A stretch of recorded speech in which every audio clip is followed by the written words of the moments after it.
ને બીજા લઈ જાય માર નાખતા તો અમારા માથે નહીં પડતી છોકરી બીજે કોક લઈ જાય તો અમને શું ખબર પડે. આવી રીતે અંદરના માણસનો રોલ હોય દોસ્તો, તો આવી રીતે તમે ચેતી જજો.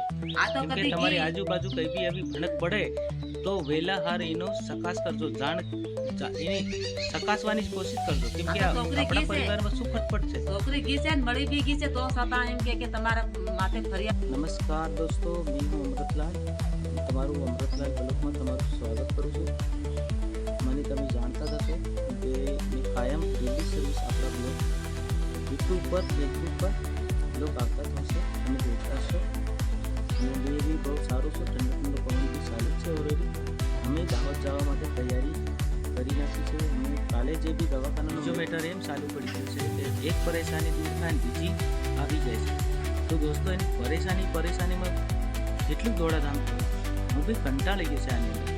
હવે છોકરી અહીંયા રહેતી હતી, તમને જે બ્લોકની અંદર જોવા મળશે કેમ કે લડે ઝઘડો બી થયો છે.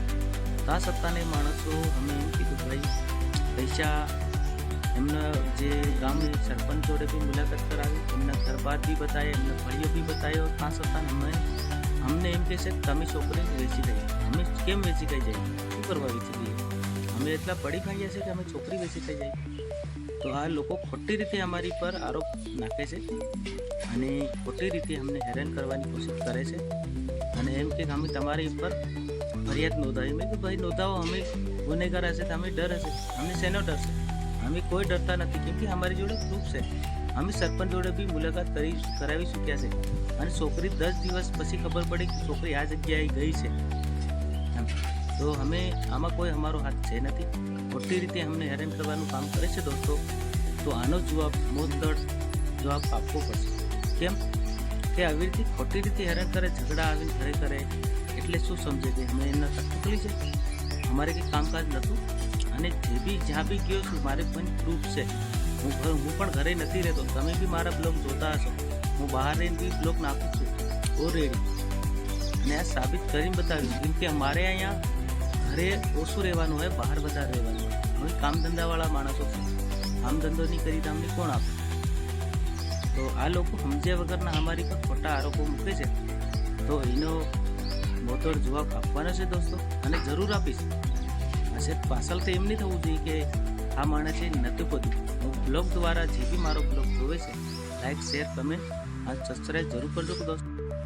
ખુદ એનો પૂવો કાઢનારો છે અને એ કાઢી લઈ ગયો આરતીને સમયે મોબાઈલ લઈ અને છોકરીને એમ કીધું કે ભાઈ અમે તારે ઘરે લઈ જવા માટે લેવા આવ્યા છે. હાજી 7 વાગે મંદિરની આરતીનો સમય હોય છે. મા બાપ બધા 2 માણસો હતા, અમે કોઈ હતા નહીં. અને એનો પૂવો લઈ ગયો એટલે એમ કે કામે લઈ જવા માટે તારી મા અને તારા પપ્પાએ બોલાવી છે, લેવા આવી. ત્યારે માનું એમ કેવું છે કે તમે બેટા હમણાં 5 વાગે આવ્યા છે, હું આરતીનું કામ કરતું, આ માતાજીની આરતી ઉતારવું અને તું એમને બોલાવી લાય, ખાવા જમી અને પછી જતા રહેજો. તો પેલી બોલાવા ગઈ, અહીંથી આ લોકો પકડી લઈ ગયા. હવે કઈ લઈને ગયા એ ખબર નહીં પડવા દીધી. એને કૂવાનો રોલ. હવે અમે શું કરી શકીએ? આ છતાં અમે કદમ ઉઠાવ્યા, અમે જોવાની બી કોશિશ કરી, બહુ ખાસું બધું અને મળી બી ગઈ. તા છતાં આ લોકોને એમના ગામના લોકોને અમે સરપંચ જોડે મુલાકાત કરાવી, ફળિયું બી બતાવ્યું, એમનું ગામ બી બતાવ્યું. તા છતાં અમારે ગળે પડે છે. એમાં અમે કંઈ ગુનેગાર નથી. જેમ બને એની લાઈક અને શેર જરૂર કરજો, કેમ કે બીજા ભાઈની આવી પરેશાની ના ઉઠે. એટલે હું અમૃતલાલ બ્લોગમાં તમને આ જણાવવા માંગુ છું. પૂરો જોજો, લાસ્ટ જોજો. તમને બીજા બી હું તમને વાત કરાવું છું કે ખરેખર કેવી રીતે આ લોકોએ પ્લાન કર્યો, અહીંયા કેટલા વાર આવેલા, શું છે એ તમને થોડું જણાવીશ. અમે લોકોને કોઈને ખબર નથી એના ફુવાની કોઈની. આ સાલબાદીથી છોકરીને કઈ રીતે કાઢી અમે બી તને કાઢી. અને અમે દોસ્તો બહાર હતા એટલે અમને કઈથી ખબર, અમે બી નથી જાણતા આની વાત, પણ તો બી અમે સપોર્ટ કરીએ જ છીએ. આ બી મારી ઘેરથી બી સપોર્ટ કરે છે, બધા જ સપોર્ટ કરીએ છીએ. એને બહાર લાવવાની બી કોશિશ કરી છે, એનો નિકાલ થાય એ પણ અમે ઈચ્છીએ છીએ. પણ આ લોકો ખોટી રીતે અમને હેરાન કરવાની કોશિશ કરે છે. મોટા બાપાને કહે છે કે તમે વેચી ખાઈ છે, એવી ધમકી બતાડે છે. તો પોતાની છોકરીને પણ વેચી ખાય વેચી ખાય છે. આ જમાનામાં એવું ચાલે છે. તો માં કોની? માં આવી રીતે કે બાપા આવી રીતે કે તો માં કોણ કહે ને? માનો ફરજ એવું બને છે કે બેસી ખાવાનું પાડે છે. એવું નથી હોતું. ઘણા માણસો આવા હોય છે, પણ આપણે નથી. આપણે એક મંદિર લઈને બેઠા, એક ધામ લઈને બેઠા છે. અમારું કામ સાચું બોલવાનું છે, ખોટું બોલવાનું નહીં દોસ્તો. એની કોઈ આવી તો એવું બોલે કે શીતળની વાત લાવવાની કે આવું ભાભી આય તો તાં કે આવું કોણ વાત લાવે એમ કરીને એક વાતના જતા રહ્યા.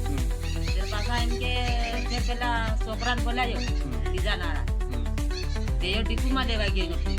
ડીકુમાં લેવા ગયો અને પાછો મેળવા બી મૂકવા બી ગયો. સોરીને થોડી ખબર હતી.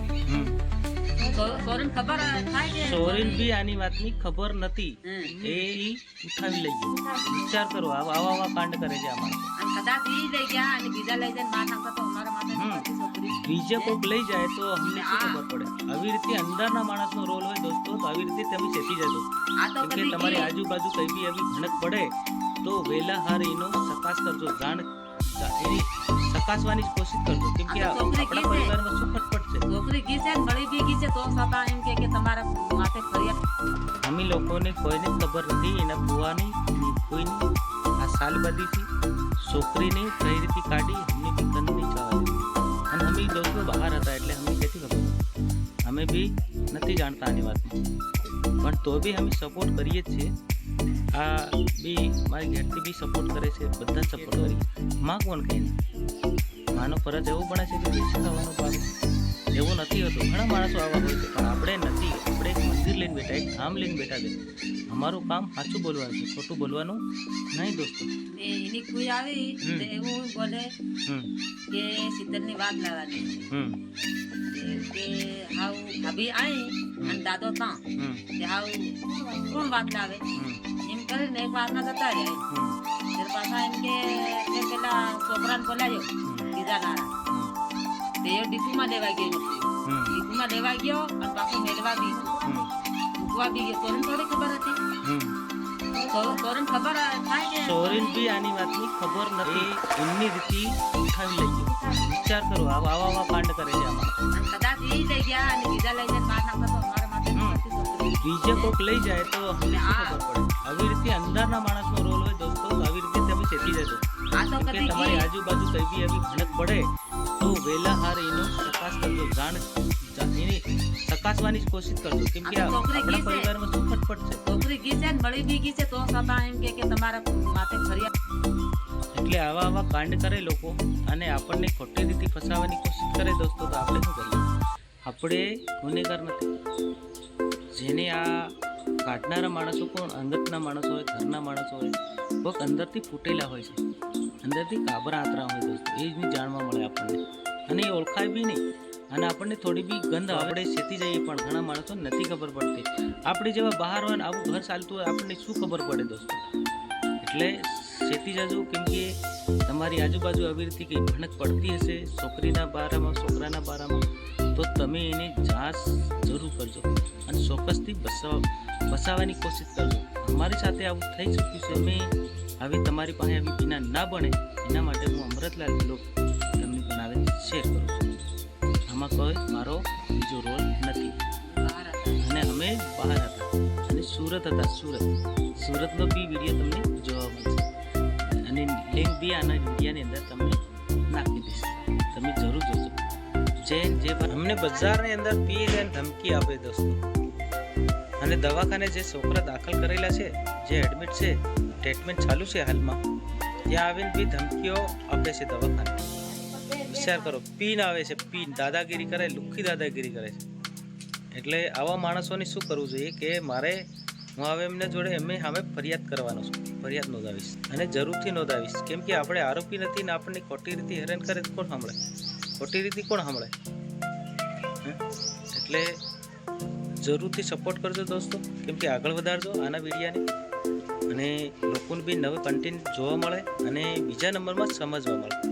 सब्सक्राइब करें और बेल आइकन को प्रेस करें. હું કહું છું તમને, કેમ કે આવી રીતે આવા માણસો ભટકાય એમને સાથે શું કરવાનું તમે બરાબર જાણો છો, મેં બી જાણું છું શું કરવાનું. હવે કાયદાસર કરશું. હું કાયદાસર કરું છું આજે, અને ફરિયાદ બી નોંધાવું છું. તો જવાબ મોત તડ અને જવાબ આપવો પડશે. કેમ? કે આવી રીતે ખોટી રીતે હેરાન કરે, ઝઘડા આવીને ઘરે કરે, એટલે શું સમજે કે અમે એમના તકલીફ છે, અમારે કંઈ કામકાજ નહોતું. અને જે બી જ્યાં બી ગયો છું મારે પણ પ્રૂફ છે. હું પણ ઘરે નથી રહેતો. તમે બી મારા બ્લોગ જોતા હશો. હું બહાર રહીને બી બ્લોગ નાખું છું ઓલરેડી. અને આ સાબિત કરીને બતાવ્યું. જેમ કે અમારે અહીંયા ઘરે ઓછું રહેવાનું હોય, બહાર વધારે રહેવાનું હોય. હવે કામ ધંધાવાળા માણસો છે, કામ ધંધો નહીં કરી તો અમને કોણ આપે? તો આ લોકો સમજ્યા વગરના અમારી પર ખોટા આરોપો મૂકે છે. તો એનો બોતડ જવાબ આપવાનો છે દોસ્તો, અને જરૂર આપીશ. પાછળ તો એમ નહીં થવું જોઈએ કે આ માણસે નથી કર્યું. હું બ્લોગ દ્વારા જે બી મારો બ્લોગ જોવે છે, લાઈક, શેર, કમેન્ટ અને સબસ્ક્રાઈબ જરૂર કરજો દોસ્તો.